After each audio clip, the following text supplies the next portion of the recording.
Hola a todos. Buenos días, Beatriz, Lina, Mónica, Silvia. Hola, buen día, Carolina. Hola, hola.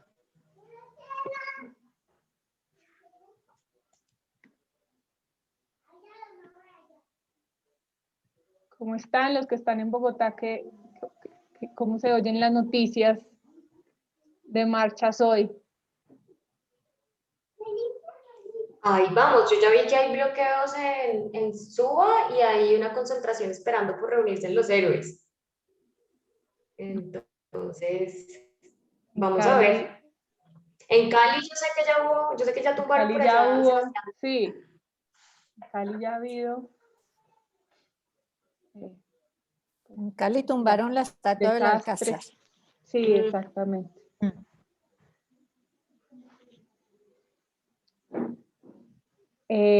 Bueno, pues quería, yo que aquí nos conocen, pero para ser muy rigurosos con el tiempo,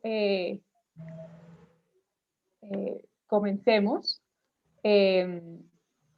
Hoy tenemos como invitados a la Fundación Arturo y Enrica Cesana, a María Claudia Santos, y también la acompaña Laura Guerrero, que hace parte de la organización, pues que ha estado trabajando con ellos en todo el tema de enfoque sistémico. Lina Ibáñez, ¿cómo estás? ¿Tú de qué organización nos acompañas? Hola, de la plataforma Diálogos Improbables. Ay, súper chévere. Bueno, yo creo que todos nos conocen acá, entonces omitamos la introducción sobre filantropía transformadora y más bien les doy la palabra a Laura y a Maca para que se presenten y entremos de una vez en materia. Listo, perfecto. Solo una pregunta, Carolina. ¿Podemos empezar a compartir pantalla de una vez o hacemos primero la presentación? Gracias. No, si quieres de una vez, ¿tienes poder de compartir? Sí. Ah, bueno, súper. Sí, ya tengo poder de...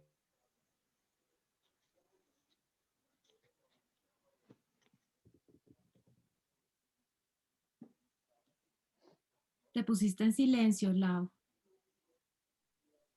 Listo, creo que ahí la deben estar viendo. Sí. Listo. Bueno, porfa. Me confirman, estoy teniendo problemas. Ahí estamos viendo la pantalla. ¿Sí? Ah, listo, perfecto. Bueno, ahora sí, buenos días para todas. Veo que la mayoría somos mujeres. Yo soy Laura Guerrero, hago parte de Adapt Peace Building, que es una organización no gubernamental galardonada pues, a nivel internacional por sus abordajes de promoción de paz sostenible. Durante los últimos 8 años desde ADAPT nos hemos dedicado a implementar programas enfocados sobre todo en la construcción de paz desde abordajes sistémicos, involucrando la participación de las comunidades. Estamos desarrollando entonces proyectos desde y para las comunidades de base. Asesoramos además, realizamos asesorías en el diseño e implementación de políticas, fondos y programas dirigidos para la construcción de paz, sobre todo. Natalia, Laura, qué pena interrumpirte. ¿Será que tratas de poner la presentación grande? Es que vemos, como eso. Ahí sí, súper creo. ¿Mejor? Ahí, súper, gracias. Listo, perfecto. Creo que ahí ya. Sí, así ya, gracias. Listo, perfecto. Listo. Desde ADAPT está en Colombia desde el 2018 y hasta el momento con el equipo hemos asesorado y hemos acompañado pues, a organizaciones públicas y privadas en abordajes sistémicos complejos. Una de ellas, pues la Fundación Arturo y Enrica Cesana, que nos invitó desde el año pasado a hacer este mapeo de vejez y envejecimiento activo y saludable en Colombia, que hoy esperamos, digamos, mostrarle un poquito a ustedes de este abordaje sistémico y de los resultados que hemos obtenido a partir de este mapeo, y que ustedes pues se entusiasmen tanto con el tema de vejez y envejecimiento como nosotras lo hicimos haciendo parte de este proceso. Entonces, María Claudia, si quieres, dale, presenta Cesana y arrancamos. Gracias, Laura.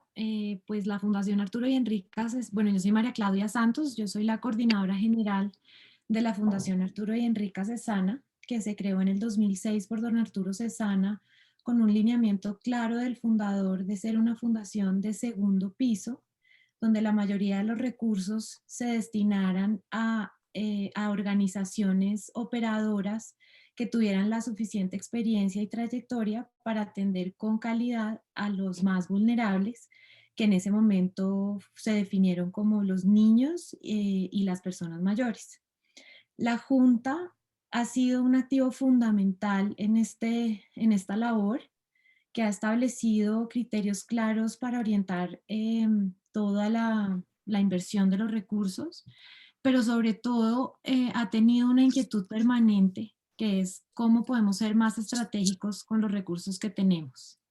Esta pregunta motivó y ha motivado un análisis de la labor de la Fundación desde una perspectiva de mejora continua, donde evaluamos constantemente nuestro progreso y afinamos las estrategias para asegurar que nuestros esfuerzos se orienten hacia soluciones efectivas. Permanentemente nos estamos preguntando sobre los retos en términos de sostenibilidad, de innovación, de alianzas estratégicas, de inclusión y de un abordaje integral.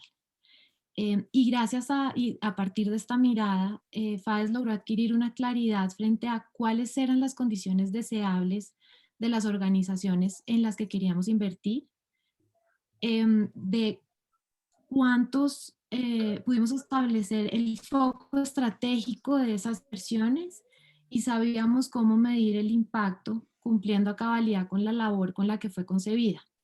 Aún así, la pregunta de la Junta seguía siendo muy vigente, pero era necesario adoptar un enfoque que nos permitiera comprender nuestra labor no solamente para solucionar los síntomas del problema, sino para atacar efectivamente las causas. Realmente no estábamos seguros si estábamos moviendo la aguja en términos de mejorar la calidad de vida de los niños y de las personas mayores en Colombia. Por esto, a principios del 2019, iniciamos un proceso donde se indagó con pares y se exploraron tendencias a nivel internacional y nacional del sector social y privado, y con el apoyo de Filantropía Transformadora en ese momento hicimos una sesión donde evaluamos todo lo recogido y con base también en lo que conocíamos nosotros del sistema de niñez en Colombia y del sistema de vejez en Colombia, donde encontramos un sistema de niñez que, con todos los retos que enfrenta, definitivamente es un sistema que está articulado, donde hay unas organizaciones muy robustas, donde tiene un dinamismo ya y hay un empoderamiento de las organizaciones, y hay muchos recursos destinados a este sistema y sobre todo culturalmente no hay ninguna duda en que la niñez es estratégica para el desarrollo social y económico en el país y es percibida como la niñez va primero. En comparación al sistema de vejez en Colombia, donde lo que percibíamos es que son pocos actores los que están trabajando en este sistema, están muy desarticulados, estamos muy desarticulados, hay pocos recursos que se destinan a este sistema y con una mirada asistencial. Y culturalmente en Colombia la vejez es percibida de manera negativa. Entonces se toma la decisión de enfocar nuestra labor para los próximos 10 años en contribuir a mejorar la calidad de vida de las personas mayores en Colombia. Y para construir esta teoría de cambio, tomamos en cuenta todas de las tendencias y de los enfoques y de las conversaciones que tuvimos en nuestra exploración, los conceptos que se repetían y que tenían sentido para la fundación. que eran abordar causas y no los síntomas. Queríamos alterar, cambiar y transformar. Queríamos conocer las estructuras, las costumbres, los imaginarios, las dinámicas de poder y las reglas que tenía ese sistema. Queríamos hacerlo en colaboración con actores diversos porque sabíamos que solos era imposible. Y debíamos adoptar una mirada a largo plazo, donde dejáramos de apoyar proyectos a corto plazo y comprometer recursos que verdaderamente apoyaran una transformación. Estos son elementos fundamentales del enfoque sistémico. Es un camino que a veces puede ser más complejo y ambicioso, pero que a largo plazo logra lo que la Junta permanentemente se pregunta, y es que logramos ser más estratégicos con los recursos que queremos para generar mayor impacto. Así que decidimos enfocar los esfuerzos en entender el sistema de envejecimiento y vejez en Colombia, y no solo desde la perspectiva de la fundación, que igual seguía siendo una mirada parcial y fragmentada, y carecía de un factor súper importante para este enfoque sistémico que buscábamos adoptar, que era la mirada diversa y participativa. Así que a principios del 2020, con la ayuda de Adapt Peace Building, iniciamos el mapeo participativo, la construcción del mapa del sistema de envejecimiento y vejez en Colombia. Invitamos a un grupo de actores en los que había representación evidentemente y como primera elemento fundamental a personas mayores. Había fundaciones donantes, operadoras, había comunidades religiosas, geriatras, gerontólogos, sector público, sector privado, economistas, organismos multilaterales, periodistas, organismos internacionales, centros de investigación y academia. Entonces, este proceso al que ya le doy la palabra a Laura para que les cuente un poco sobre el enfoque sistémico y sobre los hallazgos que tuvimos, esperamos que les sirva para y conozcan un poco más de esto. Entonces, le doy la palabra a Laura. Muchas gracias, María Claudia. Listo, antes de entrar en materia y de contarles los hallazgos de este mapeo específicamente de vejez y envejecimiento, les quiero contar un poco acerca de esto del enfoque sistémico. ¿De dónde surge este asunto del enfoque sistémico y cuál es la base? Digamos que más o menos hacia 1966, un filósofo austriaco, Karl Popper, empezó a aproximarse a esto de tratar de entender las situaciones, y él observó que hasta ese... Interrumpo, es que no están pasando las diapositivas en la presentación. ¿No? Yo lo tengo acá. Estamos en la primera. Yo estoy ahí, ¿sí? Ok, ya, listo. Ah, ok, listo. Vale, entonces más o menos en el 66, este filósofo empezó a observar que hasta ese momento todas las situaciones, había dos tipos de situaciones. Hay unas situaciones que se comportan como relojes y hay unas situaciones que se comportan como nubes. Es decir, las situaciones que se comportan como relojes son situaciones que sabemos cómo funcionan, podemos decir cómo es que exactamente las piezas se encajan, se mueven, y además son situaciones que son predecibles. Y son situaciones en las que relativamente tú puedes reemplazar una pieza, poner otra y el reloj sigue funcionando. Entonces, un reloj es físico, es predecible, tú sabes cómo funciona, es mecánico. Y hay otros problemas y otras situaciones que se comportan como nubes. Es decir, son abstractas, son difíciles de predecir, están incididas por diferentes factores, pero además son factores que tú no puedes controlar y sobre los que tú no puedes realmente entrar, entender qué es lo que está fallando en una nube, cambiar el elemento y alterar la condición y predecir lo que va a suceder. Ante el reconocimiento de que hay situaciones que funcionan como relojes y otras situaciones que funcionan como nubes, tenemos entonces que entender cuáles son los tipos de situaciones en los que nosotros estamos abordando. Y él empezó a decir, y empezó, digamos, a formular que hay un asunto, y es que normalmente los problemas sociales en los que nosotros trabajamos, pues se comportan como nubes, pero los abordamos desde pensamientos, planificaciones, acciones y estrategias que parece que intentan interpretarlos como si fueran relojes. Es decir, tratar de entender qué es lo que falla para simplemente reemplazar la pieza y pretender que el sistema se resuelva. Justo cuando entendemos que las situaciones que nosotros abordamos son situaciones complejas, que no son mecánicas y que no son predecibles y que se comportan como nubes y no como relojes, empezamos a entender esa necesidad de incluir múltiples perspectivas y de ver las conexiones además que existen entre ellas. Entender el abordaje sistémico implica entender que no tenemos control y que tenemos que reconocer las partes del todo para saber cómo es que funciona ese sistema complejo, pero no entenderlo como las partes aisladas, sino entenderlo como la relación entre las partes. Cuando empezamos a entender esta necesidad de incluir múltiples perspectivas, pues también empezamos a reconocer la necesidad de coordinar las acciones. Y la coordinación en los sistemas complejos pues sucede de manera distinta a como sucede en los relojes de manera mecánica.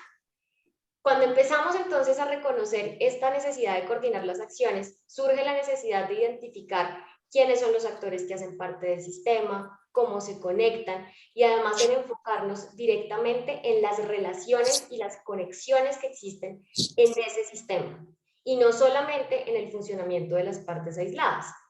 Desde el abordaje sistémico, entonces, lo que se busca es la comprensión de los patrones que suceden en las relaciones que hacen parte de un sistema, de los elementos que hacen parte de un sistema, justamente con la intención de aprender y de adaptarse rápidamente para responder a las cambiantes. Es decir, tú no buscas cambiar el sistema. Desde un abordaje sistémico lo que buscas es entender cómo funciona, entender cuáles son las conexiones, entender cuáles son las relaciones entre las partes y a partir de esa comprensión de esas relaciones entre las partes, pues poder entrar a hacer el desarrollo, ahí sí, de cómo es que nos movemos en ese sistema. Yo no sé si ustedes conocen esta pintura se llama Las Meninas. ¿Alguno de ustedes la conoce? Súper, Carolina. Carolina, ¿y te sabes la historia detrás de Las Meninas? No. Listo. Las Meninas es un cuadro bastante particular, alrededor del cual hay bastantes teorías, porque en Las Meninas, digamos, si yo les preguntara a ustedes cuál es el protagonista de la pintura o cuál es la protagonista de la pintura, ¿ustedes qué me dirían?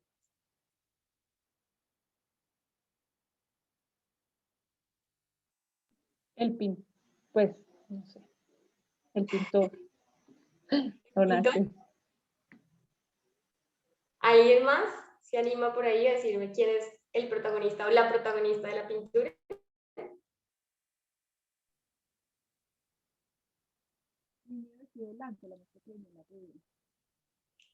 Alguien está hablando, pero lo escucho de fondo.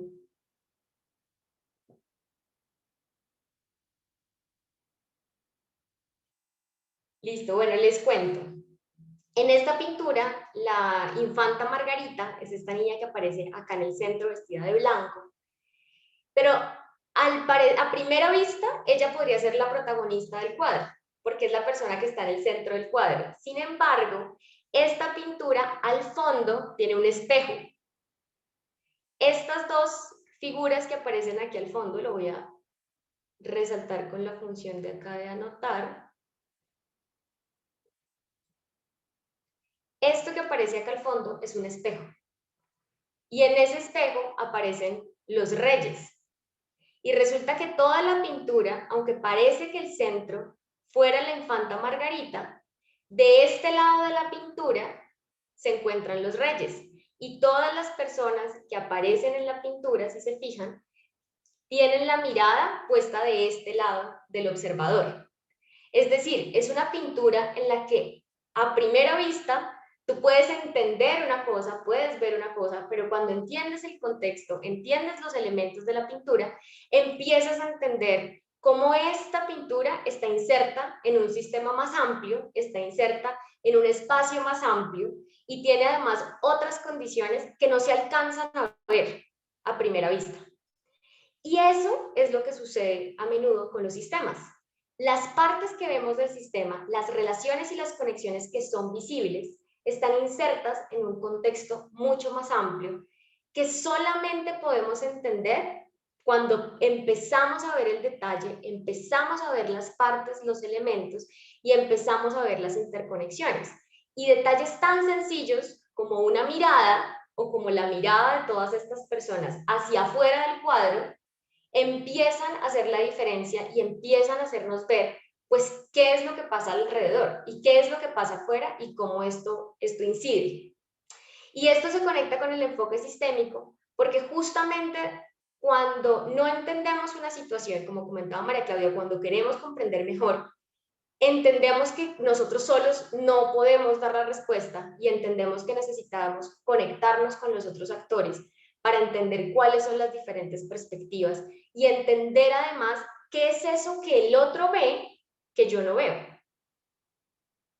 Y justamente todos, hay tantas realidades como observadores en una situación. Y en este cuadro, pues hay tantas realidades como observadores hay.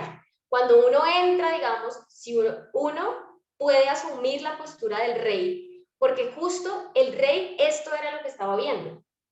Pero cuando empezamos y entramos en el juego de los diferentes personajes, pues podemos ver una figura más amplia y podemos ver el contexto más amplio. Y esto sucede pues porque queremos transformaciones sostenibles. Cuando queremos transformaciones sostenibles y queremos entender realmente lo que está sucediendo en una situación, pues necesitamos entender cuáles son los actores que intervienen y necesitamos entender cuáles son sus perspectivas y cómo se conectan. Entender estas perspectivas y entender cómo se conectan y tener un panorama general de la situación nos ayuda a cerrar, digamos, la brecha que tenemos y nos ayuda además a generar conocimiento colectivo y reflexivo. Pero además entendemos que todos jugamos un rol en el sistema. Es decir, en ocasiones nosotros nos sentimos observadores de alguna situación, pero aun cuando observamos, según la respuesta o la reacción que tengamos, eso también genera un impacto en el sistema. Y entendernos como agentes activos de ese sistema empieza además a devolvernos la capacidad de agencia. Estos, digamos, son algunos de los elementos. Voy a borrar por aquí esto para que al pasar no se me vaya. Listo. Entonces, ¿cómo es esto del enfoque sistémico? El enfoque sistémico tiene varios principios. Acá están, digamos, resumidos los principios y están organizados en una forma de pirámide. En la base de la pirámide tenemos los principios más importantes y que dan vida, digamos, al enfoque sistémico. Entonces, el principio más importante del enfoque sistémico es que es el reconocimiento de que todo necesita de un conjunto complejo de otras cosas o de otros elementos para sobrevivir. Es decir, nada sucede por sí mismo, todo está interconectado. Nosotros incluso y nuestro cuerpo necesita agua, aire y alimento para sobrevivir. Así como nosotros necesitamos esas cosas para sobrevivir, incluso los objetos inanimados necesitan también de otros elementos para sobrevivir y para existir. Incluso si pensamos en una silla de madera, la silla de madera necesita que exista un árbol y que crezca el árbol para que la silla como tal exista.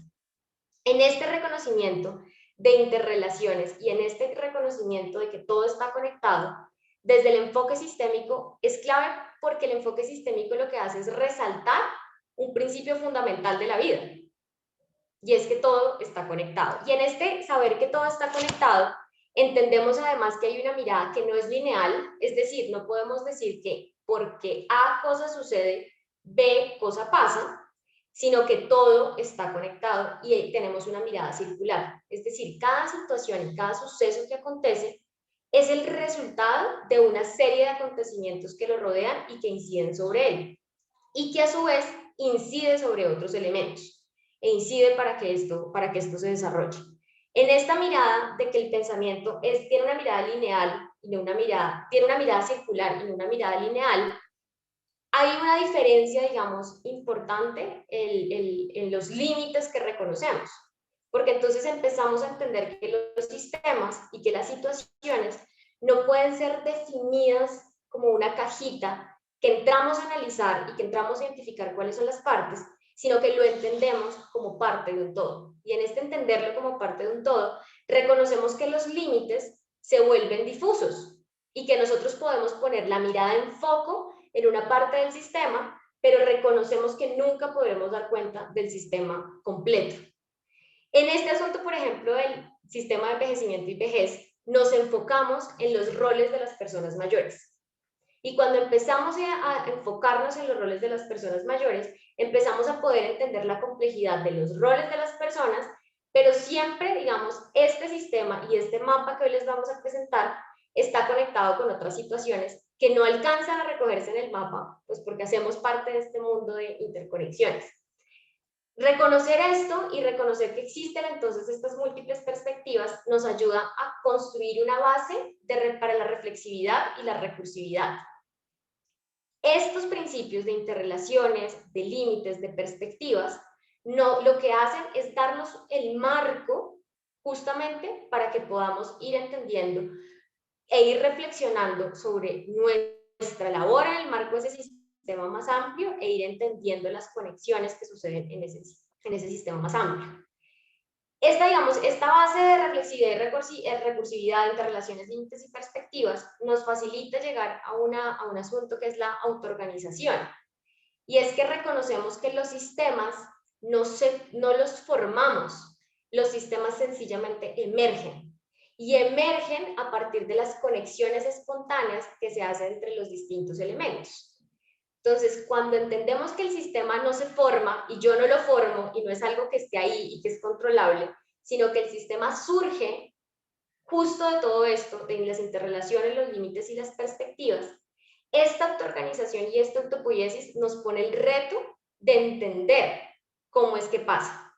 Entonces, desde el pensamiento sistémico, lo que entramos, digamos, es a generar una serie de estrategias para poder comprender y para poder visualizar toda esta maraña de interrelaciones, y no desde afuera, sino reconociéndome como parte activo de esa red, digamos. No sé si hasta acá me siguen o tienen alguna pregunta. No, ahí vamos bien. Listo. Entonces, dado que todo está interconectado, hay ciclos y flujos de retroalimentación constantes entre los elementos del sistema. ¿Listo? Entonces nosotros reconocemos las partes hacen parte de un todo, y en este todo hay unos ciclos de retroalimentación. O sea, todo el tiempo estamos allí alimentando el sistema con cada una de las cosas que hacemos. Solo que a veces los efectos y las conexiones que existen no son todos visibles. Y aquí hay otro asunto, y es este asunto de que en el análisis cualitativo tradicional nos encargamos todo el tiempo de tratar de entender cuáles son las causas. Y entonces intentamos ver cuáles son las causas. Desde el abordaje sistémico, el enfoque está puesto sobre los efectos. Es decir, porque cuando reconocemos los efectos, reconocemos que estamos incidiendo en múltiples lugares y que además a la vez somos incididos de múltiples maneras. Esta puesta en foco de efectos y causas también alimenta este asunto de la circularidad y este asunto de entender que todo el tiempo estamos incidiendo y están incidiendo sobre nosotros.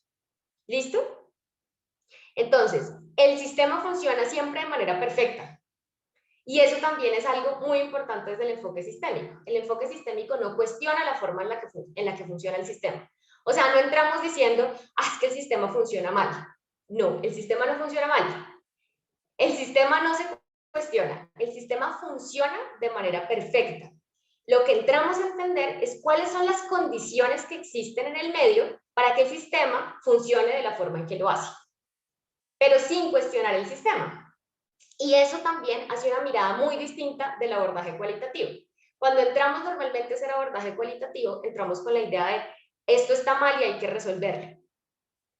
En el enfoque sistémico no estamos negando que hay cosas que se comportan de manera diferente a la que esperamos, pero reconocemos en ese sistema que nuestra expectativa sobre el sistema puede ser una, pero el sistema por sí mismo puede funcionar de otra manera. Y está bien, porque lo que está pasando es que todas las personas, todos los elementos y las situaciones se están comportando de una manera particular para que el sistema opere de la forma en que lo hace. Pero no se cuestiona el sistema. Y eso, digamos, cambia la mentalidad. Parece un cambio pequeño, pero no es menor, porque justo cuando entiendes eso, pues entiendes que tú también tienes un lugar dentro de esa conexión. Y cuando entiendes eso, asumes entonces la autonomía, la responsabilidad y la libertad también de actuar en función de ese sistema y de poder orientar el sistema con tus acciones hacia donde tú quieres que vaya, o de orientar el sistema hacia otro lugar, pero te entiendes como parte de él y no lo cuestionas como algo ajeno que toca cambiar, toca reemplazar y es que hay algo que está muy mal afuera, que tiene que ver conmigo, pero que yo lo que lo quiero es cambiar. Y ahí hay algo muy importante y es que desde la lógica de los sistemas, ningún sistema cambia desde afuera. Los sistemas cambian en función de las lógicas que conservan. Es decir, si tú esperas que un sistema cambie, tienes que entender primero cómo funciona, cuáles son las lógicas que lo alimentan, cuáles son los patrones que lo conforman, y a partir de esos patrones y de esas lógicas, justamente ver cómo es que incides y cómo es que eso funciona y cómo es que tienes que aprovechar eso que pasa hoy y que es valorado en ese sistema para moverlo hacia donde lo quieres mover. Y es una lógica bastante diferente, porque no es entrar a hacer el cambio, porque el cambio nunca viene desde afuera. Es entender que el cambio viene desde adentro y que está dado por los patrones en sí mismo.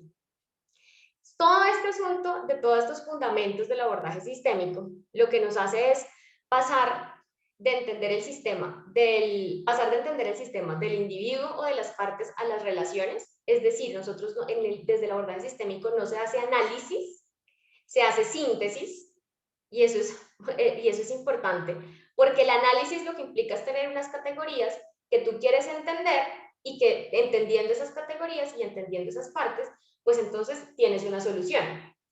Pero cuando haces una síntesis, lo que buscas justamente es poner el foco en las relaciones, en lo que se conserva, en los patrones, en las lógicas, y no como cosas aisladas, sino como un todo completo que quieres ver y que quieres focalizar. Entonces no hacemos análisis, hacemos síntesis, porque no vemos el individuo, vemos las relaciones, y porque además reconocemos justamente que no hay que todas las cosas en el mundo suceden a causa de muchas cosas. O sea, nada sucede solo por algo, nada sucede, o sea, si un jarrón se cae en una casa, no se cayó porque la niña pasó corriendo, se cayó porque seguramente alguien lo movió mientras estaba limpiando, se cayó porque seguramente recogimos algo y entonces lo pusimos hacia la izquierda o hacia la derecha, esperando protegerlo, se cayó para que no le diera la luz, lo corrimos, se cayó, todo sucede como por una serie de situaciones que coexisten y que dan lugar para que las cosas pasen. Este asunto también pues pone obviamente el poder, cuestiona este asunto del poder como que hay alguien que tiene que tomar la decisión, entonces alguien tiene que tomar la decisión para que la situación mejore, sino que nos devuelve la autonomía, porque al hacernos parte del sistema, al hacernos parte de esa red de interrelaciones, pues entendemos que nosotros también, con mayor o menor incidencia, con mayores o menores efectos, tenemos que ver y tenemos autonomía para mover el sistema hacia donde nosotros lo queramos. Y también este asunto del enfoque sistémico, pues nos plantea, nos cuestiona la verdad, nos cuestiona además que existan expertos, nos cuestiona además que haya una única forma posible y que haya una única lectura verdadera, sino que nos hace ver que hay multiversos, que hay historias útiles y que todas las historias además coexisten. Entonces, cuando empezamos a hablar incluso de vejez y envejecimiento, y empezamos a reconocernos como actores del mismo sistema de vejez y envejecimiento, cuando abordábamos una misma situación, y ahí María Claudia lo dirá, surgían comentarios desde diferentes puntos de vista sobre la misma situación. Unos más de acuerdo, otros más en desacuerdo, unos lo vivían súper bien, otros lo vivían súper mal, y justamente no podemos negar que esas experiencias coexisten y que las experiencias alrededor del sistema pues justamente son las que lo enriquecen y las que van creando esas interconexiones. Entonces, cuando hablamos de enfoque sistémico, nos olvidamos de que existe una verdad revelada. Incluso el mapeo que hoy les vamos a presentar son las conexiones que nosotros creamos, Pero hoy, cuando ya han pasado 2 meses, 3 meses desde la última vez que vimos el mapa, pueden haber sucedido cosas que estén actualizando y que estén moviendo constantemente el sistema. Entonces, y en esa medida, el mapeo, digamos, el mapa que van a ver, este asunto de los sistemas, reconoce además que los productos que salen del enfoque sistémico no son productos finitos. No es un mapa que le entregamos a María Claudia y que guardamos y que en 10 años sacamos y decimos, ay, el mapa de vejez. No, no sucede de esa manera. Es un mapa que va cambiando, que se va alimentando y que se va modificando constantemente. Y eso también lo convierte incluso en un mecanismo muy poderoso de seguimiento, porque en ese seguimiento tú puedes siempre volver al mapa y puedes agregar fuerzas, mover fuerzas, crear conexiones, eliminar conexiones y puedes entender cómo es que se conectan las situaciones. Existen diferentes metodologías, nosotros ya les compartimos como en toda la información previa, información sobre estas metodologías, gráficas de conducta sobre tiempo, digamos que son es una relación más bien como de dos variables, es una relación, es enfoque sistémico en todo caso, pero es una mirada mucho más restringida que el análisis en red y el análisis y el mapeo de prácticas sistémicas, y la metodología de práctica sistémica que nosotros utilizamos en Cesana y que ya les vamos a mostrar. Hay un modelo de iceberg que lo que busca es justamente tratar como de conectar las situaciones, pero a través de este sistema de modelos mentales, estructuras, patrones, para entender cuáles son los eventos que surgen. Hay otra metodología que es la metodología de bucles causales, que lo que busca es conectar pues, las diferentes variables y entender cómo es que A incide a B, B incide a C y demás. Y existe este análisis en red, que lo que busca es justamente entender cuáles son las diferentes conexiones, pero que en todo caso son conexiones de A, como de un punto a otro. Son conexiones entre dos elementos, existen además pues, la investigación exosistémica, la gestión adaptativa y los diálogos circulares. Nosotros en particular en Cesana y para este mapeo de vejez y envejecimiento utilizamos una metodología que se llama práctica de sistemas. En esta metodología seguimos, digamos, la metodología contiene estas 4 fases, en realidad la de preparación la agregamos nosotros, pero existen estas fases para la metodología de práctica de sistemas. Y en lo primero que hicimos fue justamente pensarnos en conformar un equipo, definir los roles, hacer un acuerdo de cronograma y definir como los principios que nos orientaran al ejercicio. En esta definición fue clave la mirada de FAES y fue clave la convocatoria que hicimos. Contamos con organizaciones de ayuda, digamos, de asistencia a personas mayores. Contamos con representantes con el representante de la Asociación de Geriatría en el país. Contamos con la Fundación Solidaridad por Colombia. Contamos con diferentes entidades justamente en este asunto de poder recoger cuáles eran las múltiples perspectivas alrededor del tema.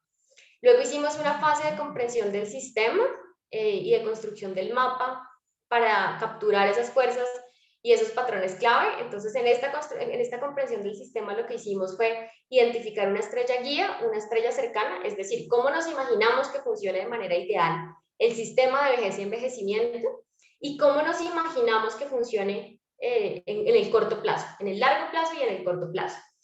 Y definimos además una pregunta que nos enfocara, digamos, la conversación. Yo no estoy... listo, vale. Listo, estaba viendo el chat. Perdón. Luego de definir, digamos, este marco del proceso, lo que hicimos fue hacer un análisis en este mapeo. Lo que hicimos fue identificar unas fuerzas que posibilitaban o inhibían, es decir, que posibilitaban o limitaban que el sistema hoy funcionara como nos imaginábamos, y a partir de eso hicimos un análisis de oportunidades en donde identificamos las dinámicas del sistema y exploramos, digamos, las oportunidades de intervención según su potencial a la luz del sistema. Laura, perdón, te interrumpo, no sé si de pronto dar un poquito de ejemplos prácticos, porque eso se puede volver un poco muy complejo. Entonces estamos hablando del sistema de la vejez en Colombia, Y cuando dices, bueno, esa primera fase del mapeo, ¿qué elementos fueron tomando en cuenta y después cómo se fue robusteciendo? Claro que sí. Acá tenemos, digamos, el concreto del ejercicio. Digamos, después de hacer este análisis de oportunidades, ya lo que sigue para FAES es hacer el desarrollo de estrategias y avanzar en el proceso de aprendizaje y adaptación. Concretamente lo que hicimos fue, conformamos un equipo base y un equipo extendido. El equipo base era el equipo corazón del proceso, es decir, fueron todas estas personas que estuvieron de cerca, reuniéndose cada semana, cada 15 días, para observar de cerca, para dar sus ideas y para alimentar el mapeo, y un equipo de 11 personas, que fue un equipo extendido, con los que realizamos 2 sesiones, les consultábamos, los llamábamos, les pedíamos la retroalimentación sobre el trabajo que estábamos adelantando. Contamos además con un equipo, con 13 personas de equipo consultor, es decir, personas expertas en temas de vejez y envejecimiento, a las cuales acudimos para dilucidar preguntas puntuales relacionadas con el tema. Consultamos además a 239 personas mayores a través de encuestas y consultamos además a 258 personas jóvenes y adultas participantes a través de encuestas. Y este es todo un asunto de cómo ampliamos y de por qué no solamente consultamos a personas mayores, sino también a personas jóvenes. Y es que encontramos, haciendo el mapeo de vejez activa y saludable, que justamente hay posturas, hay ideas, hay imaginarios desde los jóvenes y los adultos que lo que hacen es alimentar la forma en la que funciona el sistema hoy. Hicimos una revisión ampliada durante 6 meses de bibliografía relacionada, hicimos 8 sesiones presenciales y más de 16 sesiones virtuales de análisis, para finalmente identificar algunas situaciones, priorizar 12 de esas situaciones, identificar 600 fuerzas alrededor de las situaciones priorizadas, armar las dinámicas circulares y hacer oportunidades de transformación. Entonces les quiero mostrar, esta fue la estrella guía que construimos, es decir, esta es la dinámica, este es el mundo ideal del sistema de vejez y envejecimiento en Colombia para las personas que participamos en este proceso.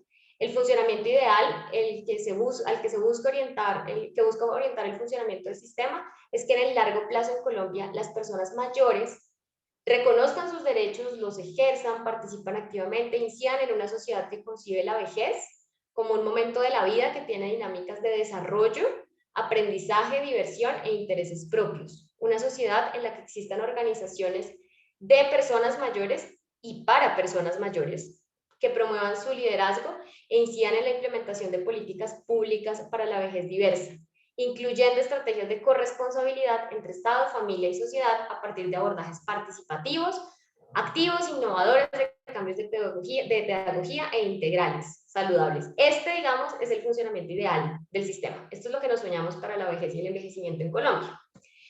De manera más cercana, lo que hicimos fue imaginarnos a 5 años cómo es que nos imaginamos el funcionamiento ideal de este sistema de vejez y envejecimiento. Entonces, una vez lo que nos imaginamos en 5 años es que en Colombia se posicionen nuevos imaginarios de vejez en la agenda pública, impulsados por movimientos de personas mayores e inspiradoras que incidan y que participen en diferentes escenarios. Además, que se aumenten los productos. En 5 años han aumentado los productos y servicios dirigidos a personas mayores, pero no es cualquier producto, sino que son productos formulados, diseñados a partir del reconocimiento de sus capacidades, expectativas, necesidades e intereses y de la relevancia del fortalecimiento de sus habilidades. Esto es lo que nos imaginamos. Entonces, en ese primer momento del mapeo nos pusimos a soñar y soñamos esto. Y para entender cómo es que estamos funcionando hoy de cara a ese funcionamiento ideal que nos imaginamos, nos hicimos esta pregunta: ¿qué fuerzas explican los diferentes roles que tienen las personas mayores hoy en el desarrollo de la sociedad colombiana? Y en este asunto hubo dos factores que encontramos importantes, relevantes y que bien deberían seguirse desarrollando en el mapa. Y un tema es la ruralidad, que para este mapa en particular lo identificamos como un límite porque no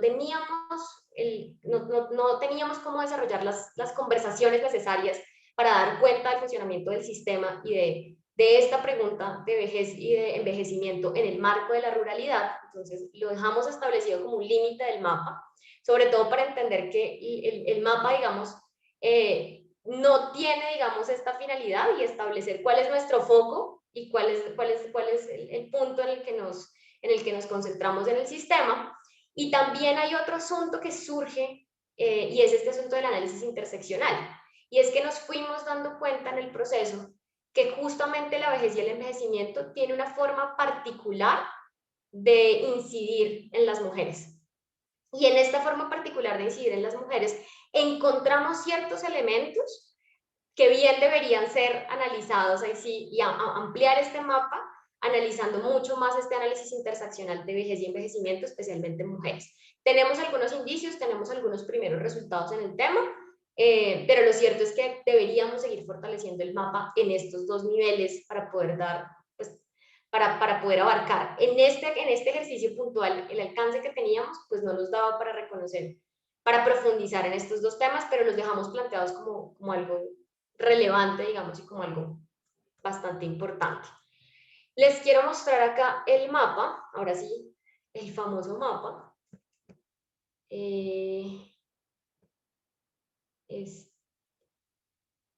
Este.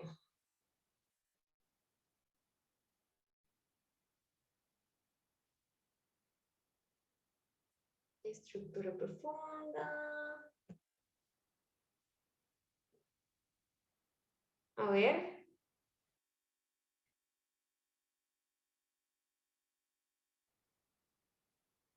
Este es el mapa de vejez y envejecimiento. Entonces, como ven, justo de lo que les hablaba al comienzo, pues nos encargamos de ver cuáles eran las interrelaciones entre los diferentes elementos. Entonces, el mapa está conformado por lo siguiente. Cada una de estas bolitas que ustedes ven acá son fuerzas. Es decir, son elementos particulares que hacen parte del sistema. Son como pequeños ladrillitos que conforman el sistema de vejez y envejecimiento en Colombia, ¿cierto? Cada uno de estas fuerzas, que son estos circulitos, hacen parte de unas dinámicas un poco más grandes, que son estas dinámicas circulares. Entonces, por ejemplo, acá voy a poner esta en foco para que se vea. Laura, qué pena. Hola, soy Vicky Chejevar, ¿cómo estás? ¿Cómo estás, Vicky?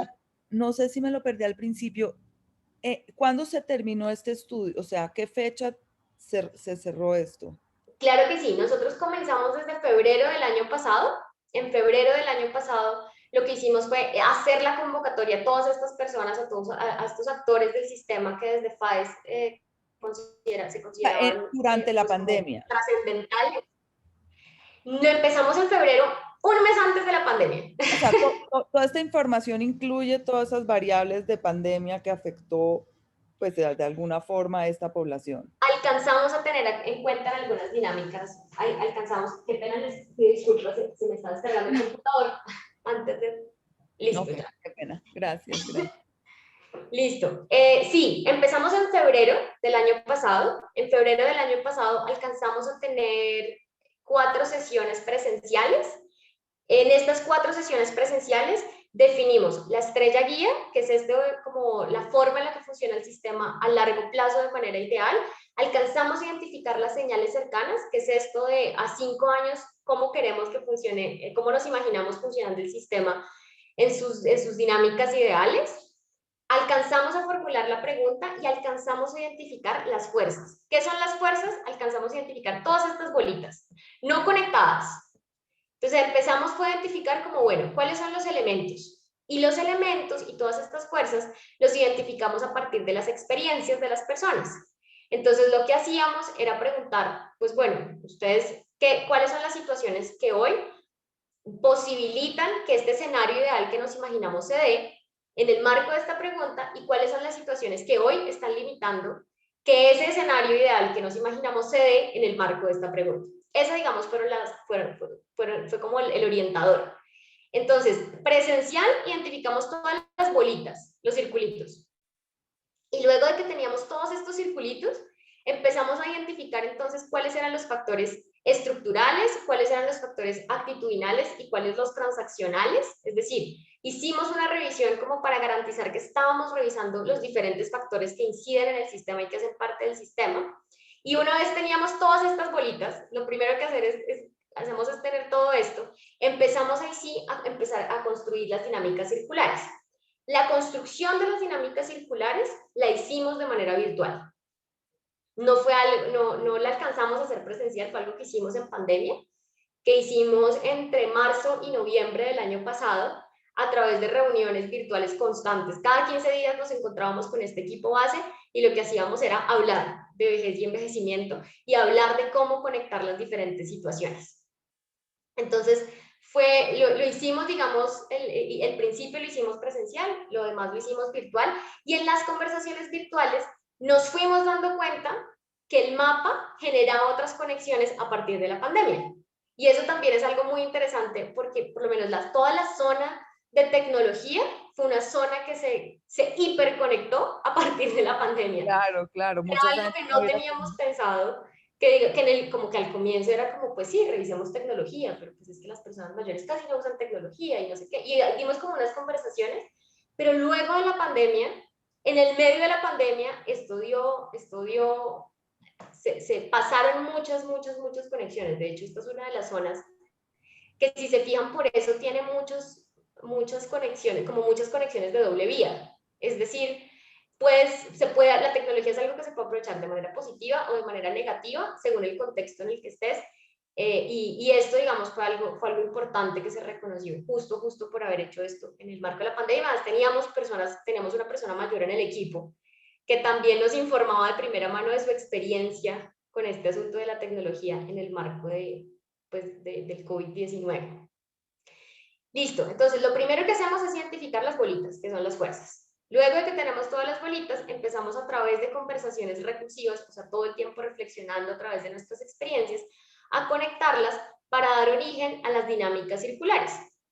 Una dinámica circular es esto. Es la conexión que surge entre diferentes bolitas, entre diferentes fuerzas. Y las dinámicas circulares todo el tiempo inician y terminan. Es decir, y ahí retomo, digamos, lo que les decía de los ciclos de retroalimentación que se reconocen desde el enfoque sistémico. Uno inicia, digamos, en una fuerza y tras iniciar en una fuerza, pasan ciertas cosas que luego nos hacen llegar a esta misma fuerza. Y digamos, le damos una. No sé, María Claudia, si tienes alguna en mente que sea interesante leer.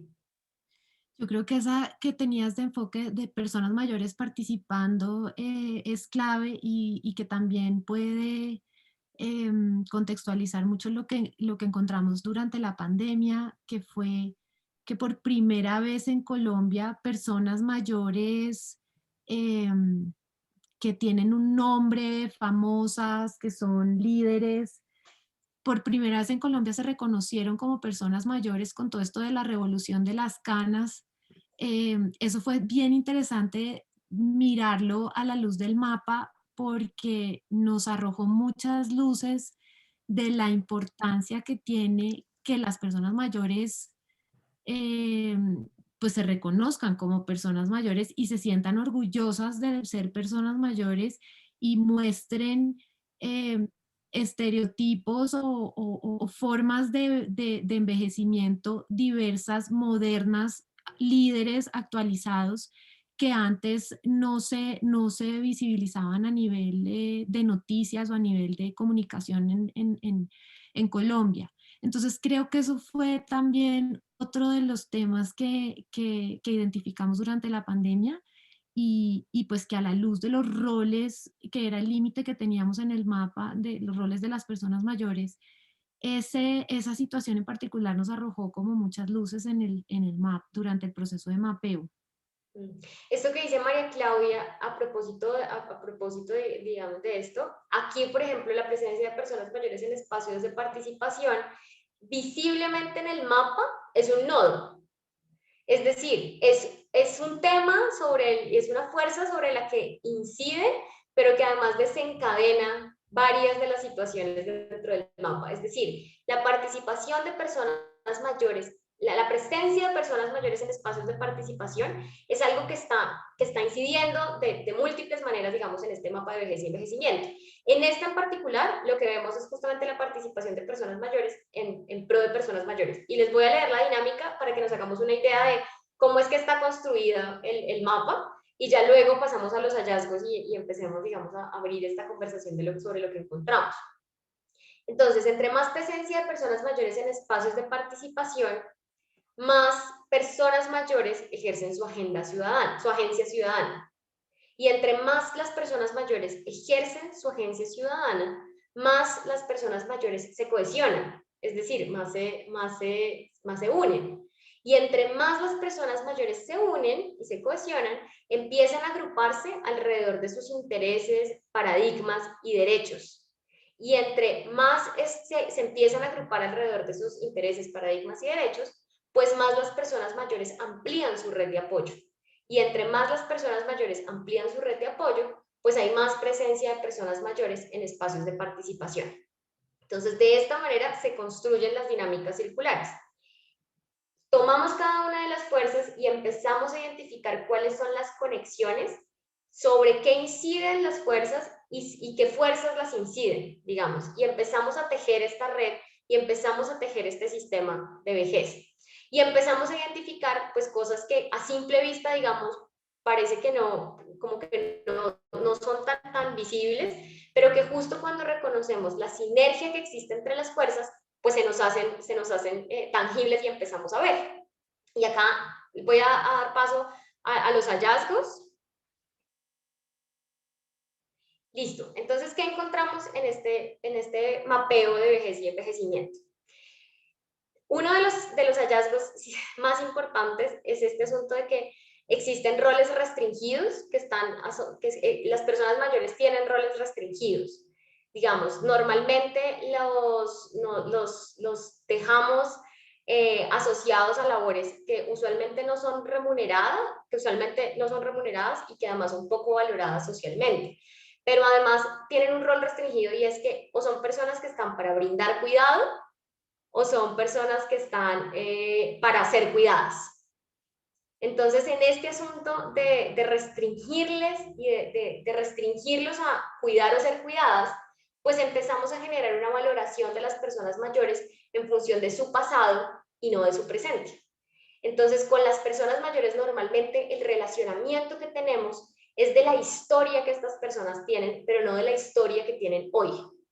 Y esto, digamos, es un elemento que para la narrativa es clave, porque si quisiéramos desarrollar en algún momento alguna iniciativa con personas mayores, tendríamos que empezar a reconocer lo que hacen hoy las personas mayores, no lo que habían hecho históricamente en sus vidas. Porque al reconocer lo que habían hecho históricamente en sus vidas, lo que estamos haciendo es alimentar lógicas de relaciones verticales. Es decir, estamos casi que poniendo a las personas en una relación que nos lleva a la condescendencia. O sea, nos lleva a entender que no tenemos un par realmente que está viviendo hoy y que tiene sus intereses y al que le pasan cosas hoy, sino que estamos viviendo y estamos hablando y estamos interactuando con una persona que ya fue, pero que hoy no construye.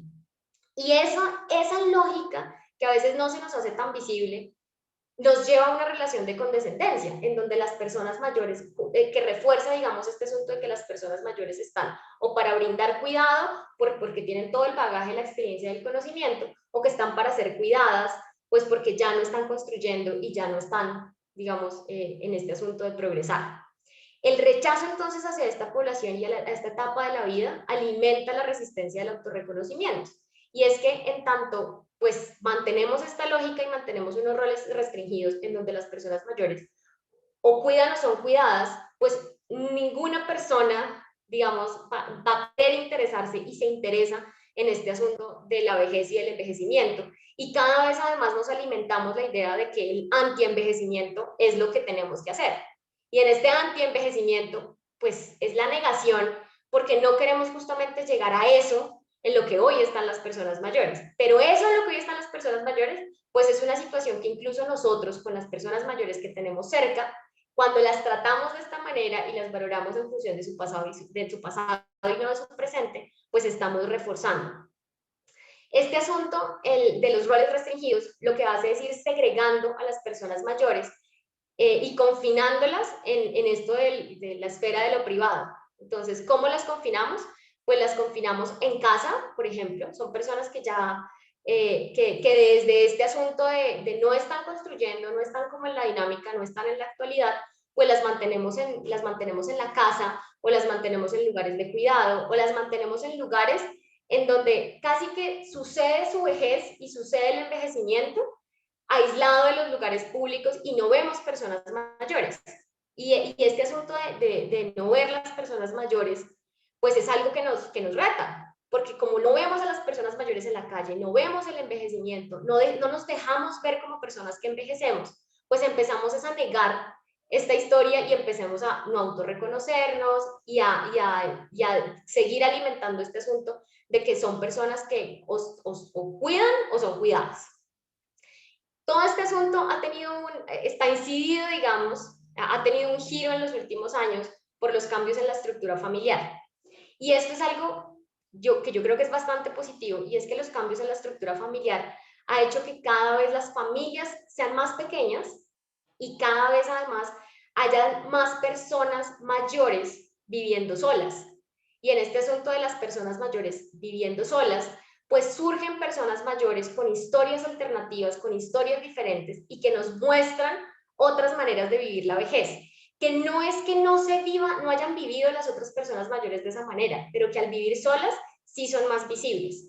Entonces están estas personas mayores que viven solas, salen, trabajan, tienen amigos, y surge, digamos, visiblemente se nos hace tangible la diversidad que existe en la vejez, porque son personas además que salen y que nos hacen, digamos, y que nos ponen de frente, este asunto. En este asunto de segregar a las personas mayores y confinarlas en la esfera de lo privado, también está el tema esto alimenta el tema de la desconexión intergeneracional. Y es que como no tenemos, digamos, contacto en nuestro cotidiano, incluso nosotros, más allá de los núcleos familiares, con otras personas, con personas mayores o menores de nuestro rango de edad, pues tenemos una desconexión intergeneracional, no reconocemos a las personas más allá de las personas con las que relacionamos. Y esta desconexión intergeneracional está alimentada incluso por una condición que viene desde la educación y desde los primeros años. Entonces, siempre estamos todo el tiempo como que ubicando por etapas de la vida, ubicando en edades. Entonces, y además las relaciones intergeneracionales en general, que no obedecen, digamos, a jerarquía o a relaciones familiares, tradicionalmente son juzgadas o mal vistas. Entonces hay todo un asunto, porque resulta que cuando tenemos un hijo o una hija, por ejemplo, y nuestro hijo o nuestra hija tiene un amigo o una amiga que es mayor, mucho mayor, o que lo empezamos a ver como raro, como que hay un asunto en estas relaciones intergeneracionales que aún todavía no acabamos de afianzar y que juzgamos además. Y este juzgar las relaciones intergeneracionales pues nos lleva a tener una desconexión intergeneracional, a no entender casi en qué mundo está habitando el otro que es mayor, o la otra persona incluso que es menor. Esto ha cambiado, digamos, en este asunto de la horizontalidad de las relaciones y de la forma en la que hoy nos relacionamos, incluso padres e hijos, que es mucho más horizontal, mucho menos vertical, mucho menos de jerarquía, de poder, de yo mando y tú obedeces, pues es una brecha que se ha ido cerrando, esta brecha intergeneracional, pero es un asunto que todavía persiste y que hoy nos alimenta el sistema de vejez y envejecimiento y hace que las personas mayores casi que las veamos como que están en otro mundo. Ahora bien, esta desconexión intergeneracional y aislar a las personas mayores en la esfera de lo privado e ir encerrándolas, lo que hace es que las personas mayores pues vayan creando dificultades de actualización de sus habilidades para gestionar situaciones cotidianas.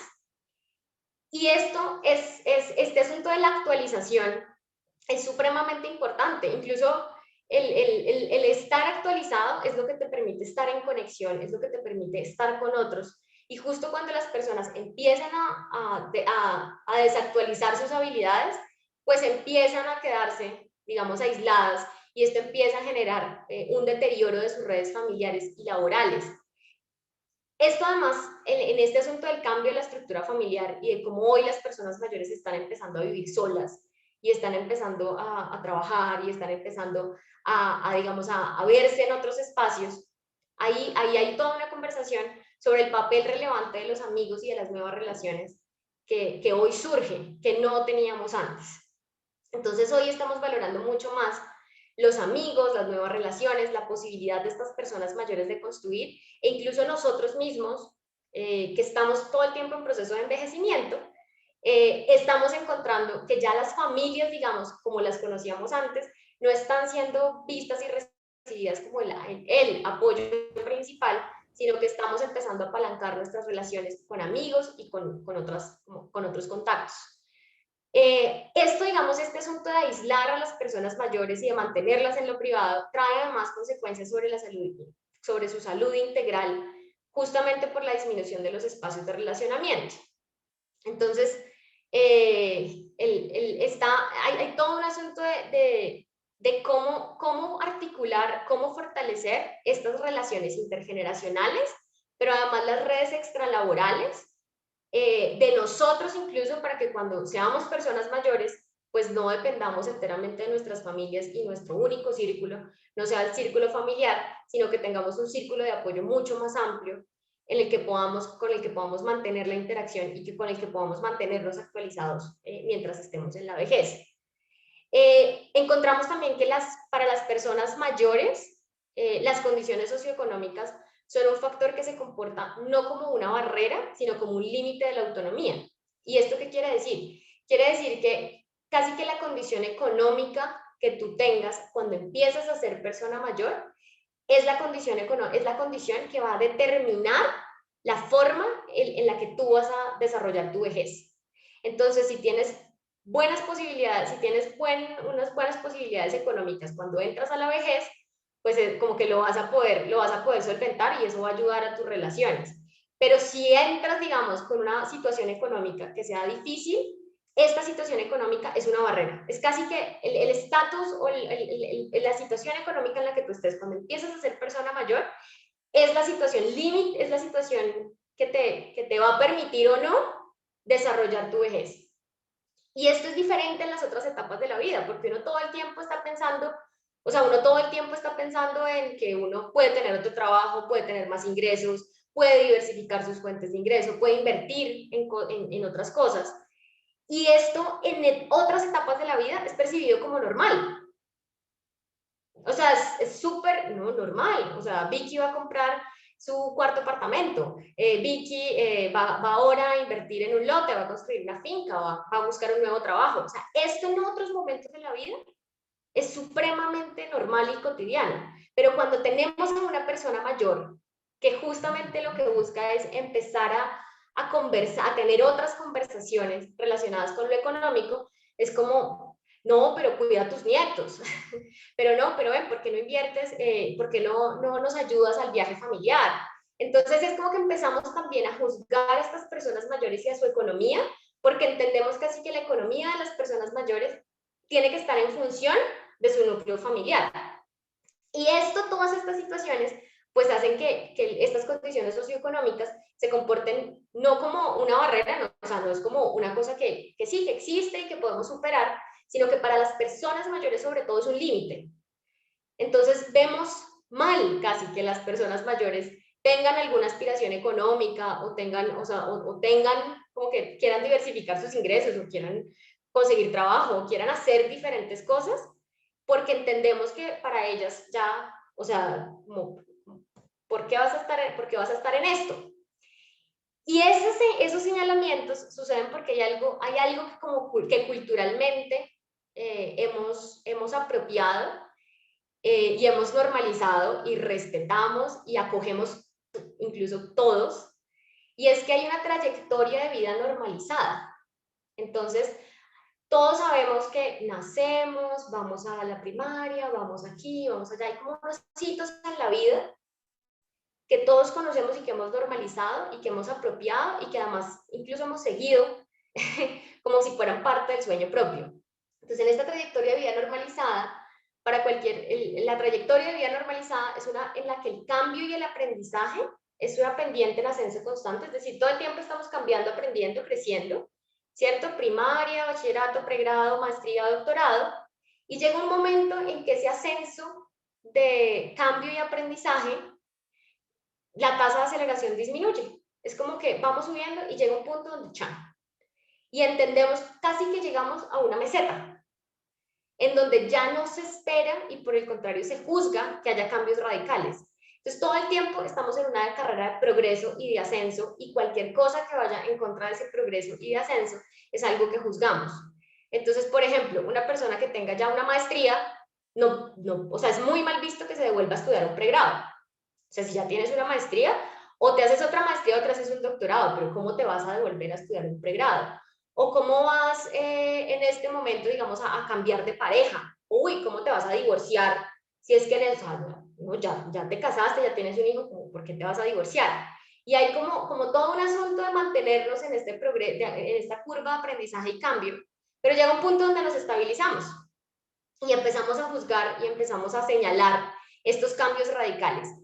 Y ahí hay una contradicción gigantesca, porque resulta que en la medida en que cambiamos y aprendemos y que crecemos, pues nos vamos diversificando, nos vamos volviendo mucho más heterogéneos y vamos asumiendo caminos diferentes que nos llevan a estar en puntos, digamos, en momentos diferentes cuando llegamos a esa vejez. Entonces llegamos a la meseta con el asunto de ya no podemos cambiar, pero es que resulta que ya somos muy diferentes. Y ya estamos en momentos de la vida en donde sabemos qué queremos, sabemos para dónde vamos, o sea, ya somos muy distintos. Y esta concepción de vejez como una etapa plana, digamos, ha generado algo, digamos, culturalmente que juega en contra, y es que las personas mayores entonces son excluidas de las labores que implican generar nuevos aprendizajes y adaptarse constantemente. Porque como asumimos que a medida que uno va creciendo, ya uno no, uno no aprende, uno ya está hecho, uno ya fue lo que fue, ¿cierto? Casi que se disminuye la percepción de la capacidad de adaptación que tenemos. Entonces ya no esperamos que una persona de 65 se adapte, pero no es que no se pueda adaptar, es que culturalmente hemos apropiado y hemos creído que eso es así, porque hemos además alimentado estas relaciones intergeneracionales en donde estas personas, incluso siendo personas mayores, creen que deben ser valoradas por su pasado y no por su presente y no por lo que hoy hacen. Entonces, incluso en la capacidad, su propia capacidad y su autorreconocimiento como la persona que es capaz de aprender y la persona que es capaz de adaptarse, también en este sentido y como en esta dinámica, pues merma, se reduce. Entonces, toda esta situación que es como culturalmente, que hemos culturalmente además alimentado, que además no lo hacemos con intención, o sea, todo esto sucede no con la intención, no con malas intenciones, sino vuelve y juega, los sistemas no son buenos, los sistemas siempre son perfectos, los sistemas no funcionan como tienen que funcionar, es porque nosotros nos hemos comportado y lo hemos alimentado de esa manera. Entonces, toda esta situación hace que las personas mayores se consideren como una población poco atractiva para pues, muchos ámbitos y muchos sectores. La investigación, la inversión social, orientada sobre todo al retorno, digamos, y la política pública. Entonces, como la consideramos esta población menos atractiva, y no tenemos estas relaciones intergeneracionales con estas personas, y no hablamos con personas mayores distintas a las que tenemos en nuestras familias, que es algo que a menudo pasa, a menudo uno se habla sí, con la abuela, con el abuelo, con el tío, pero no con el tío, con la tía, pero no con personas mayores que estén afuera, que hagan parte de otros ámbitos. Y ahí también habría que pensarse uno también el tipo de conversaciones que propone entonces a esas personas mayores más cercanas.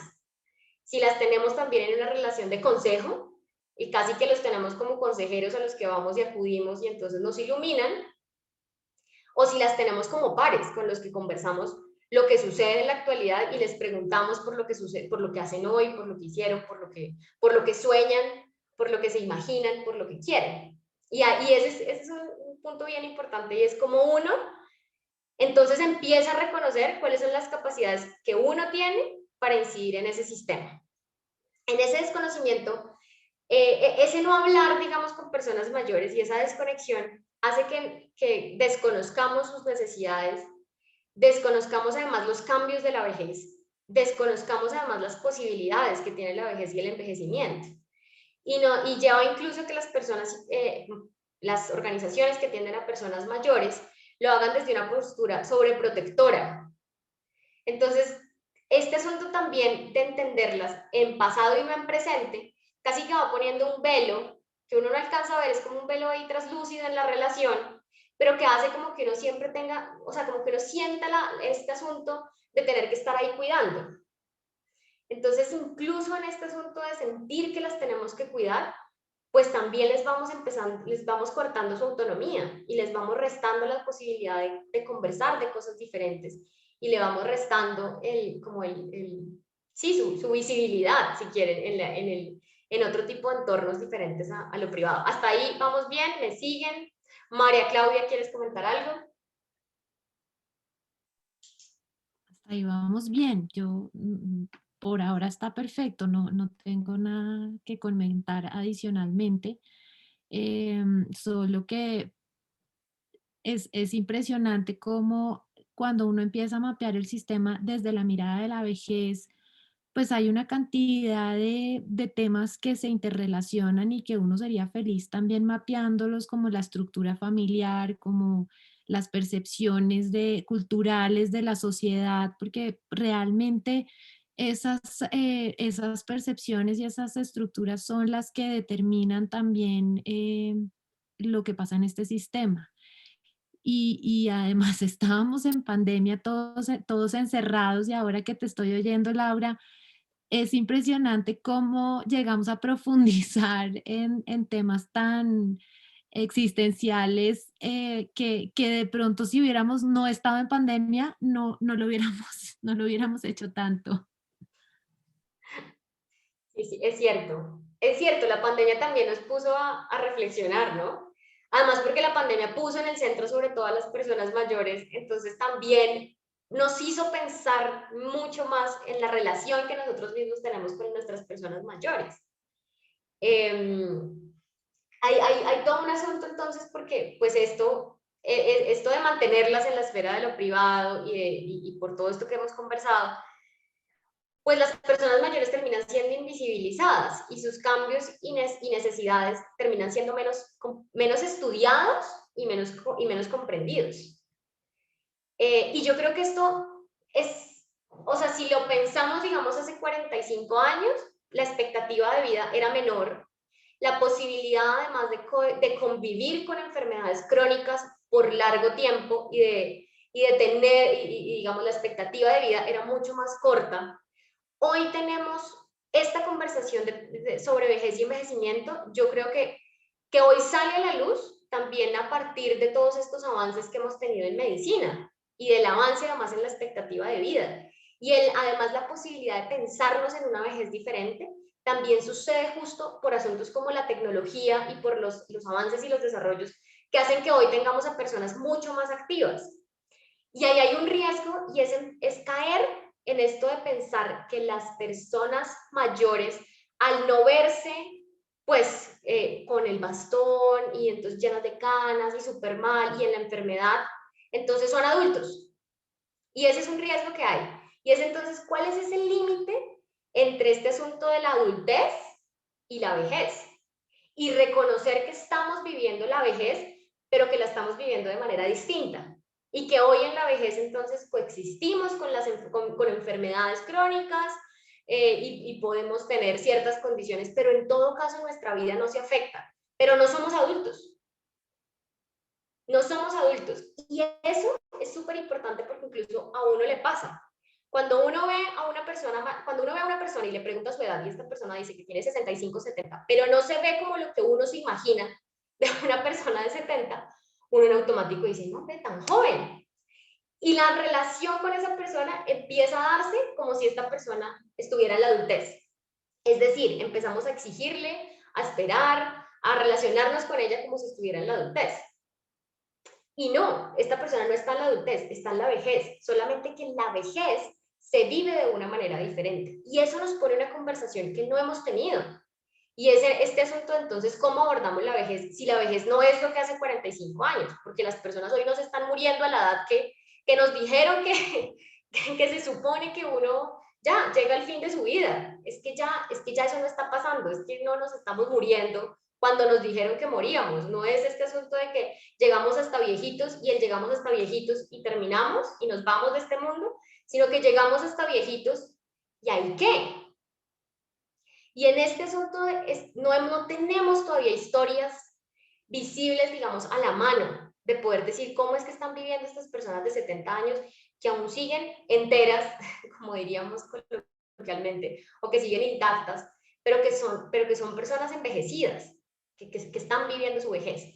Y esto pone además un reto también para la investigación y para las áreas del conocimiento, y es pensarse justamente en esto de la vejez desde otros puntos de vista, reconociendo su diversidad, reconociendo además la capacidad de aprendizaje y la capacidad de adaptación, que yo creo que son conversaciones que cuando las nuevas generaciones lleguen a la vejez, pues imagínense un millennial envejecido, pues este asunto es súper, o sea, la capacidad de aprendizaje y la capacidad de adaptación, de pronto con estas personas que no tienen tan normalizado este asunto de la curva de vida y del naces, creces, estudias, te casas, tienes un hijo, pues seguramente también eso nos va a ampliar mucho más la conversación y cada vez además estamos viviendo más. Dale, Carolina. Hola. No, Laura, por el tiempo y preservar un poquito que nos quedan como 5 minuticos. O sea, si quisiéramos, pues primero si hay alguna pregunta y si no, ¿qué de pronto Beatriz, por favor? A ver, prendo. Hola, Beatriz. ¿Tienes el micrófono cerrado? No, prendo la cámara porque creo que soy de las pocas que yo no sé si estoy en la adultez o la tercera edad. Estoy ahí, no sé de qué edad se está considerando tercera edad, algunas veces 60, a veces 65, entonces depende de eso, entro o no entro. Estoy en los límites. Pero a ver, tengo como una observación y una pregunta. Una observación es que el tema de la tercera edad es porque ha habido un cambio demográfico muy grande y creo que valdría la pena incluirlo dentro de este análisis. O sea, la esperanza de vida se ha aumentado, las condiciones en general de crecimiento han mejorado también, o sea, alimentación, etcétera, lo que garantiza la posibilidad de una vida mayor y los adelantos científicos, etcétera. Entonces yo creo que eso es bastante pertinente en esto de la tercera edad. Me parece que sería bueno incluirlo, porque el que estemos pensando, el que ustedes estén pensando en la tercera edad, en gran parte está relacionado con un cambio demográfico muy grande. Eso es una observación. Una pregunta que tengo es, digamos, en la tercera edad, así como en los dos extremos de la vida, o sea, en la primera infancia, al recién nacido, al bebé, hay que cuidarlo necesariamente, porque si no, no vive, ¿sí? O sea, tiene que estar una mamá o tiene que estar un cuidador, hay que alimentarlo, etcétera, ¿sí? En el otro extremo de la vida, o sea, en la tercera hay mayor probabilidad de que tú necesites cuidado por el deterioramiento físico que es inevitable. O sea, y lo hablo personalmente, o sea, hay cosas que no porque yo no quiera hacer, sino que realmente ya en ese momento no puedo hacer como los hacía a los 20 o los 30 años. ¿Sí? Entonces, hay necesidad de cuidado inevitablemente en estas épocas. No necesariamente por todos los elementos, observaciones que ustedes han hecho, que estoy de acuerdo. O sea, no es que no esté de acuerdo, estoy de acuerdo que hay una percepción de sobreprotección, y que a veces le dicen a uno, ay no, yo le hago esto porque usted no la puede hacer, entonces yo respondo, no, yo todavía lo puedo hacer y lo voy a hacer en la medida en que lo pueda hacer. Esa es mi actitud, no todo el mundo la tiene, estamos de acuerdo. Pero de todas maneras, hay mayor probabilidad, hablando en esos términos, hay mayor probabilidad de que la gente de la tercera edad en algún momento necesite cuidado, de diferente. No lo veo aquí. No lo veo en lo que ustedes han expuesto. De acuerdo, ¿Sí? sí, lo tenemos recogido, porque lo que dices, Beatriz, es cierto. Lo que pasa es que hemos tenido una noción malentendida de cuidado. Cuidado no necesariamente es dependencia. Y ahí, justo cuando entendemos que el cuidado no implica la dependencia del otro y que el cuidado, digamos, en todo caso, se tiene que hacer en un marco donde favorezca la autonomía de las personas mayores y que son personas, y lo reconocemos como personas que pueden decidir y que pueden incluso decidir que quieren que les ayuden o que necesitan ayuda. Ahí es cuando surge este asunto, y es en este asunto el límite entre el malentendido que existe entre el cuidado y la dependencia, que son cosas distintas. Sí, totalmente distintas, de acuerdo. Pero no lo veo tan resaltado y es, digamos, y yo creo que es inevitable, digamos, con el pasar de los años, que uno necesite algún tipo de cuidado. ¿Sí? Y para complementar un poco tu observación también me parece súper válida, y de ahí pues evidentemente partimos para hacer este mapeo de toda la situación actual de la vejez y del proceso de envejecimiento en Colombia. Y lo que nos dimos cuenta un poco en el proceso, que me parece importante recalcar para darle claridad a Beatriz y pues a los demás que están acá, es que cuando hablas tú de las dos etapas de la vida, las dos etapas extremas, ahí nos dimos cuenta, por ejemplo, que en la primera infancia está compuesta por los primeros 5 años de vida. La tercera edad, de acuerdo a la ley, está a partir de los 60 años, y cuando vemos la esperanza de vida, hay personas, pues la esperanza de vida subió, si mal no estoy, a los 70 años, 74 años, pero hay personas que cada vez están viviendo 80 años, 90 años, 100 años, ya los centenarios no son contados con las dos manos, o sea, ya hay centenarios, ya es una cosa que no es tan excepcional. Entonces, cuando vemos que la tercera edad en Colombia la estamos entendiendo de los 60 a los 100 o a los 80, pues por ser bien reservados en el límite, son 40 años de vida. Y esos 40 años de vida no los podemos meter a todos en una bolsa y juzgarlos desde la misma perspectiva de persona mayor.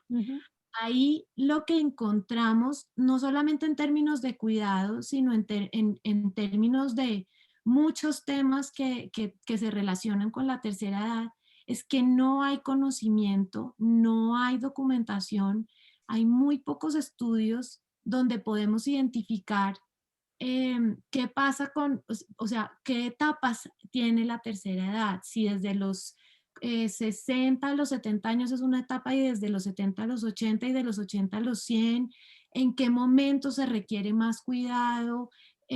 Si no tenemos ese conocimiento desde una perspectiva de oportunidad, sino de asistencialismo. Entonces, desafortunadamente en los estudios entran todos en la misma bolsa de la tercera edad. Los mayores de 60, bueno, en el tema de la pandemia, los mayores de 70 tenían que quedarse encerrados porque son vulnerables, pero eso era desde la perspectiva de la sobreprotección, y lo que nos dábamos cuenta es que lo que realmente necesitamos es una conversación con las personas mayores, un conocimiento más amplio de los deseos, de los gustos, de las necesidades, desde esa perspectiva de diversidad que las personas mayores tienen más que cualquier otra población en las diferentes edades previas. Las personas mayores tienen son sujetos históricos que, pues, que cargan una cantidad de saberes y de aprendizajes y de experiencias que los hace muy diversos actualmente. Y entonces ese componente de diversidad tenemos que incluirlo para poder identificar, por ejemplo, cuál es la mejor forma de cuidado en Bogotá, o en Cali, o en Santa Marta, o en Chocó, porque realmente hasta que no tengamos ese componente de diversidad, no vamos a poder establecer un sistema de cuidado que realmente responda a las necesidades de las personas mayores, en el caso de las personas mayores. Entonces ahí, y me parece fundamental tu comentario, lo que necesitamos y un poco lo que al final estamos resaltando son esas oportunidades que vimos en el proceso de mapeo, y es esa falta de conocimiento desde esa perspectiva. Entonces, pues mil gracias por tu comentario, y no metimos la situación de la vejez en Colombia, pero creo que es importante hacerlo entonces para una siguiente presentación, porque claro, nosotros lo sabemos, pero muy posiblemente es un contexto interesante para arrancar a explicar el mapa. Gracias.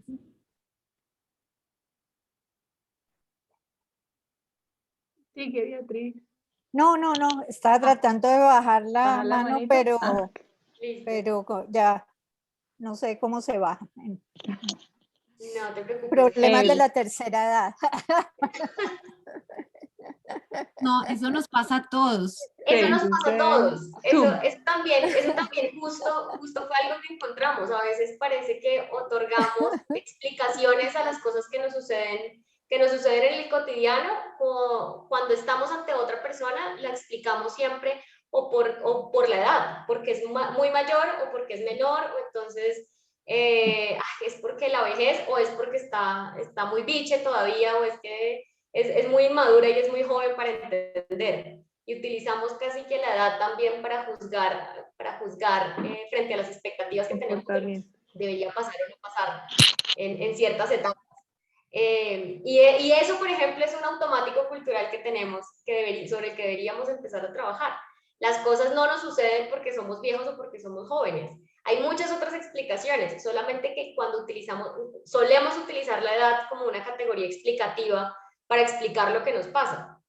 Y es que no, le pasó porque es que está nueva, o le pasó porque es que es muy joven, o le pasó, no, es que le pasa porque es que veas que ya tiene no sé cuántos años. Y la edad no suele ser el asunto, suele ser otros temas, suelen ser las conexiones, la actualización, las conversaciones. Entonces, esa es otra conversación bastante interesante de cómo utilizamos la edad para categorizarnos y para explicarnos, y cómo incluso esta pregunta de, ay, ¿tú cuántos años tienes?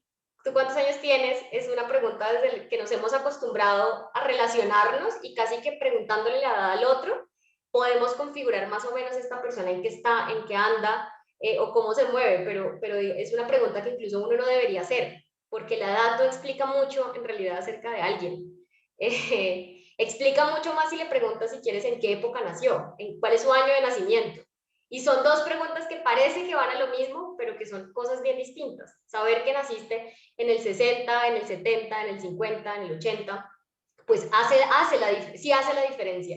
Pero saber que tienes 40, 50, 60, 80, no, en realidad no te dice mucho del otro. Eso es algo que hemos aprendido culturalmente, que la edad nos dice algo de la otra persona. Y lo cierto es que la edad no suele decirnos mucho de la otra persona.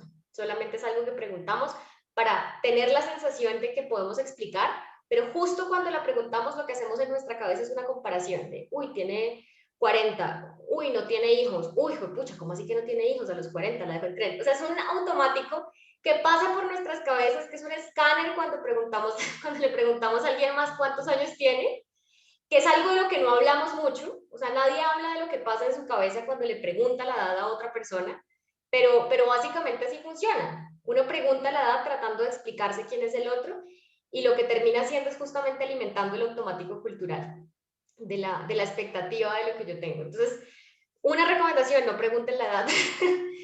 Empecemos a hacer esos pequeños cambios culturales. La edad no explica mucho de las personas en realidad. Yo creo que, como decía Laura, no está ni bien ni mal, lo importante es identificarlo y como organización mirar cómo navegamos en esa cultura para enfrentar el dilema que nos deja el sistema, como para cerrar, empezar a cerrar. Si quieres, Laura, podemos poner ese dilema que presenta el sistema, que son los roles que tienen las personas mayores hoy en la sociedad colombiana, son muy reducidos y limitan su autonomía, ya que los aspectos estructurales, actitudinales y transaccionales que inciden en ellos mantienen y reproducen estereotipos homogéneos y anacrónicos sobre la vejez, que generan rechazo hacia el envejecimiento y hacia esta etapa de la vida, lo que conduce a su invisibilidad, al desconocimiento de sus deseos, preferencias, capacidades y necesidades actuales, a la exclusión de ellas de dinámicas sociales y económicas y al reconocimiento y autorreconocimiento de las personas mayores como miembros pasivos de la sociedad. Entonces, lo que resultó del mapeo del sistema es cómo enfrentar este dilema y estos prejuicios y estos conceptos anacrónicos y como viejos, pasados de moda de lo que entendemos de la vejez. Y frente a eso planteamos o surgieron, si quieres pasa a la siguiente, surgieron varias preguntas para enfrentar este dilema.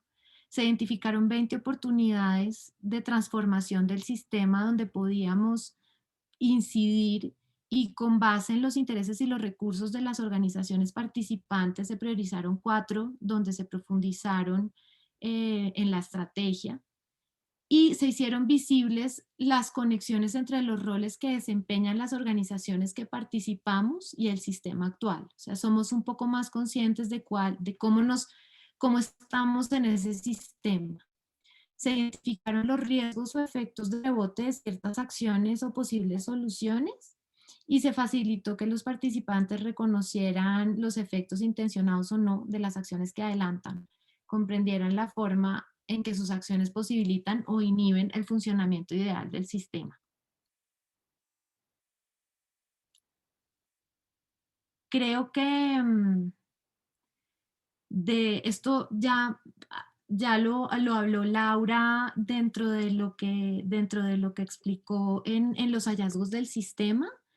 Sin embargo, para las organizaciones que participamos en el proceso, creo que lo más difícil, o por lo menos para nosotros como fundación, lo más difícil de este enfoque, que es totalmente diferente a lo que habíamos hecho antes, en que cuando nos empezábamos a poner medio lineales, nos decían, ojo, esto tiene miles de conexiones, esto no es así, ojo, no juzguen esto como bueno o como malo porque simplemente pasa en el sistema y entonces, ¿cómo lo vamos a enfrentar? Lo más difícil fue entender que no podemos imponer el cambio, que no depende de nosotros cambiar el sistema, y que no podemos juzgarlo de qué parte está bien o qué parte está mal, sino simplemente podemos es mirar cómo desbloquear o acelerar ciertas partes del sistema para que el sistema funcione como el ideal que buscamos, que es esa estrella que estaba al inicio de la presentación. Creo que ese fue el principal aprendizaje y cada vez y pues para la construcción de la teoría de cambio de la fundación, creo que este es el componente más importante que tenemos que tener en cuenta para esa teoría de cambio. No sé si para cerrar, Lau, quieras decir algo.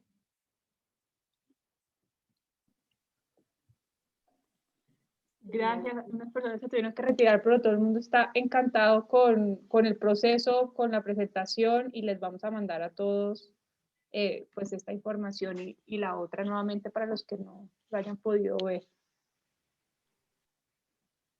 Claro que Muchas sí. gracias. No, estoy muy, muy contenta. Yo creo que para resumir, estamos justo en el momento de entender este tema. Colombia es un país que está envejeciendo, todavía no somos un país envejecido, entonces yo creo que lo importante es darnos cuenta de que el tema merece ser estudiado, merece ser conocido, merece ser comprendido. Y que además hoy para nosotros es casi que un obligatorio como un país que está envejeciendo y el que su pirámide intergeneracional se está invirtiendo. Yo creo que acá hay todo un asunto y es que estamos además presenciando la transición de la definición de vejez y de envejecimiento. Y esas transiciones no son fáciles. Entender también y todo el asunto de comprender la primera infancia y de entender que los niños son sujetos de derecho fue todo un asunto también, y yo creo que entender esta etapa y entender a las personas mayores y entender que la vejez hoy es distinta a la que nos pensábamos hace 40 años y que es algo además que no conocemos y que está marcada por la heterogeneidad y que está marcada como por el aprendizaje y que está marcada por el cambio y que está marcada además por todo el asunto histórico y cultural de quienes hoy están envejeciendo y que además quienes hoy están envejeciendo presenciaron la transición tecnológica hace algunos años, pues también nos pone este asunto de pensarnos en el doble estándar, de pensarnos también en la forma en la que nos relacionamos nosotros en el día a día como agentes activos del sistema de vejez, de no dejar necesariamente en manos de otras organizaciones este asunto de vejez y envejecimiento y de pensar que es un asunto de otros, sino de pensar que es un asunto propio, de pensar a la vejez y el envejecimiento como el proceso que cada uno de nosotros vive a diario y de entender que en la forma en la que hoy nos relacionamos nosotros con otras generaciones, con generaciones mayores y con generaciones menores, pues está también un poquito de esa clave cultural y de eso que empezamos nosotros a reproducir en nuestras casas, en nuestras familias y con nuestros amigos en ese sistema. Entonces, desde ahí, tengamos relaciones intergeneracionales, respetemos la heterogeneidad y respetemos la diversidad y aplaudamos esa diversidad en el reconocimiento de que es la historia de aprendizaje y cambio de cada uno de nosotros como individuo. Y pensémonos, digamos, también en este tema como algo cercano y empecemos a pensarnos qué queremos ser cuando seamos grandes. Y entendamos que esa no es una pregunta, que esa es una pregunta que no tiene fecha de vencimiento. Siempre tenemos que pensar qué queremos ser cuando grandes. Y siempre tenemos que imaginarnos y que pensar en esas posibilidades. Mil gracias a las dos. Nos comparten y compartimos a todos. Ustedes van a sacar un estudio de esto como, ¿cierto? Digamos. Sí, nosotros aprovecho, digamos, María Claudia compartió el borrador de la narrativa. La narrativa, digamos, es este documento de síntesis donde damos cuenta de todas estas conversaciones y de todos estos hallazgos relacionados con el sistema. Es un documento que está en borrador, es un documento que debe ser validado por quienes participaron, entonces ustedes lo están conociendo ahí en primicia. Si tienen comentarios o observaciones, pues obviamente las recibimos para tenerlas en cuenta y para seguir alimentando este mapa que, como les dije, pues no es una lectura finalizada del sistema, es solo una foto que vamos actualizando constantemente. Demasiado importante. Ojalá se pueda hacer bueno, pues en algún momento presencial esta exposición de todos estos conocimientos o virtual. Mil gracias a las dos. No, a ustedes por abrir el espacio. Sabemos que es un tema súper complejo, tanto el tema del enfoque sistémico como los hallazgos y el mapa.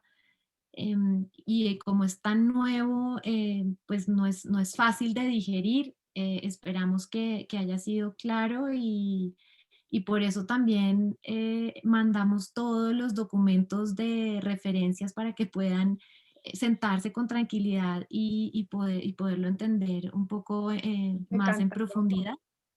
Y nada, estamos también súper atentas de cualquier inquietud y cualquier aporte que tengan frente a esta foto que mencionaba Laura del sistema.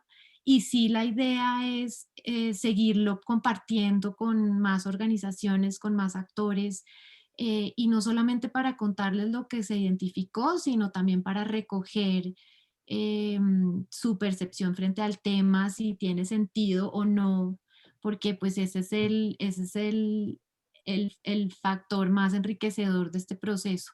Entonces, pues mil gracias por el espacio y esperamos que haya sido útil.